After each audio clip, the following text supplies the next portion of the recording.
এই তেল পাওয়া গেছে বিভিন্ন জায়গায়, যারা মজুত করে রেখেছে দাম বাড়ানোর জন্য, চিন্তা করেছে দাম বাড়লে বিক্রি করব। দাম বাড়লে বিক্রি করবেন যে দামে আপনি কিনেছেন। দাম বাড়ানোর নিয়তে কোন নিত্য প্রয়োজনীয় জিনিস যদি কেউ আটকিয়ে রাখে, আল্লাহর নবীজি তার জন্য কঠিন হুঁশিয়ারি সংকেত দিয়েছেন। তার ভিতরে একটা হলো, আল্লাহ নবীজি বলেছেন ও মরার আগে এমন রোগ হবে যে রোগ কোন ডাক্তারে সারাতে পারবে না। আপনি একটা পাম্পের মালিক, আপনি গোপনে মনে করেন 10 লাখ টাকা অতিরিক্ত লাভ করলে তেল বিক্রি করে, কিন্তু মরার সময় আপনার যে এয়ার অ্যাম্বুলেন্সে করে ইন্ডিয়ায় যাওয়ার সময় আপনার কয়েক কোটি টাকাও খরচ হয়ে যেতে পারে। সেখানে চিকিৎসা বাবদ আপনি 5 দিন 10 দিন থাকলেন, আপনার পিছনে ওই টাকা চাইতে অনেক গুণ চলে যেতে পারে। এজন্য আল্লাহর নবীজি কি দারুণ করে জানিয়েছেন, যারা মাল আটকায়া জনগণকে কষ্ট দেয় তাদের পরিণাম কি হবে শোনো। আল্লাহর নবীজি বলেছেন তার উপরে 2টা শাস্তি হবে। 1 নাম্বার বিল জুজামি, ও কঠিন রোগ ব্যাধি, এমন রোগ দেবে যে রোগ কোনো ডাক্তার সারাতে পারবে না।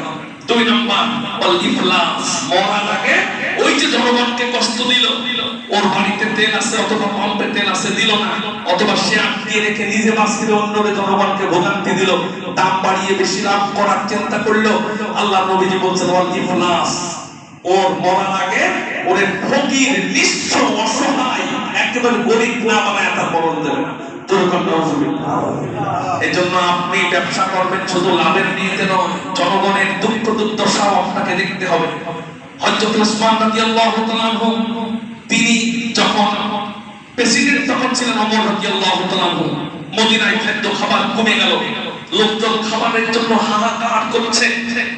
হযরত উসমান রাদিয়াল্লাহু তাআলা আনহু তখন খেলাফত প্রতিষ্ঠিত হন নাই, ওমর রাদিয়াল্লাহু তাআলা তখন খেলাফতে আছেন। মদিনায় মানুষের খাবারের অভাব, হঠাৎ করে উসমান রাদিয়াল্লাহু তাআলা সিরিয়া থেকে খাদ্য ভর্তি 1000 উট চলে আসলো, খাদ্য ভর্তি উট মদিনায় চলে আসলো। আসার পরে মদিনার যারা ব্যবসায়ী ছিল তারা বলল, ওসমান তোমাদের মালগুলো আমরা ডবল দাম দেব, যে দাম দিয়ে তুমি কিনেছো তার ডবল দাম দেব, আমাদের কাছে বিক্রি করে দাও। ওসমান রাদিয়াল্লাহু তাআলাকে টপ দিলেন বড় বড় ব্যবসায়ী এক জায়গা হয়ে, কারণ ওরা ওসমান থেকে দ্বিগুণ নিয়ে, কারণ খাদ্য তো সংকট, ওরা এরপরে 8-10 গুণ লাভে বেচবে। এরকম চিন্তা করা লোক আমাদের দেশে আছে না নেই?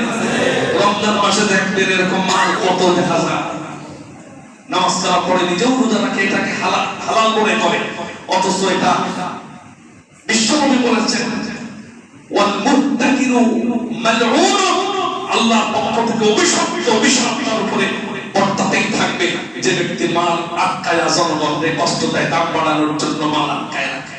কঠিন হাদিস। এবং আরো আল্লাহর সাথে তার সম্পর্ক ছিন্ন করা হবে, আল্লাহ তার সাথে সম্পর্ক ছিন্ন করেন এবং হাদিস রয়েছে।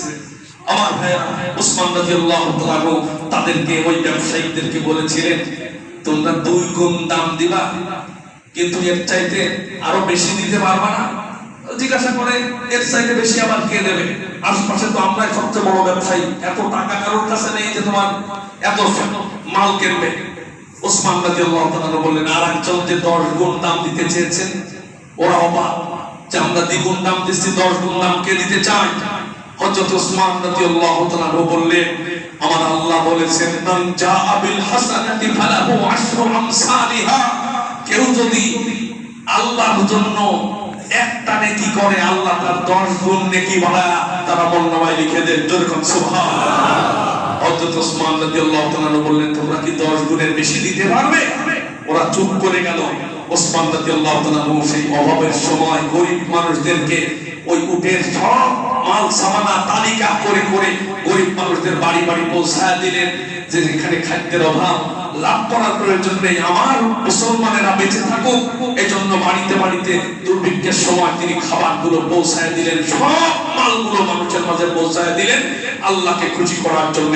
যেরকম সুবহানাল্লাহ। আর